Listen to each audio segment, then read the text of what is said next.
মদিনার বাজার দিয়ে নবীজি যাচ্ছেন, নবীজির একটা ওট পছন্দ হয়েছে। তো নবী ওটের মালিকের কাছে গিয়ে জিজ্ঞেস করলেন, ভাইয়া এই ওটটার দাম কত? ওই দামাদামি হলো, নবী সে দামে কিনতে রাজি হলেন, কিন্তু নবীর কাছে তখন অর্থ ছিল না। তখন নবীজি ওনাকে বললেন, আপনি আমাকে ওটটা দেন, আমি এখন গিয়ে আপনার সেই প্রাপ্যটা পাঠিয়ে দিচ্ছি। ওটের মালিক ওনাকে ওটটা দিয়ে দিলেন। আশেপাশে যারা ওটের মালিক ছিল সবাই জিজ্ঞেস করতেছে, এই পাগলা, তুমি কি যাকে ওট দিয়েছো তাকে চিনো? বলে যে না। নাম জানো? বলে যে না। পরিচয় জানো? বলে যে না। ঠিকানা জানো? না।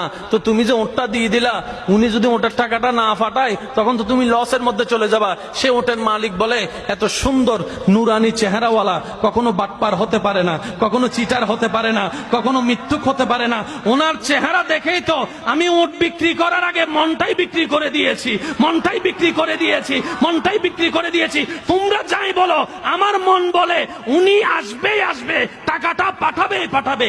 এই কথা বলতে না বলতে কিছুক্ষণ পরে নবীজির একজন সাহাবা এসে বলছেন, একটু আগে একজন ওট নিয়ে গিয়েছেন, কাছ থেকে ওটের মালিকটাকে একটু দেখতে চাই। উনি বলে যে আমার থেকে।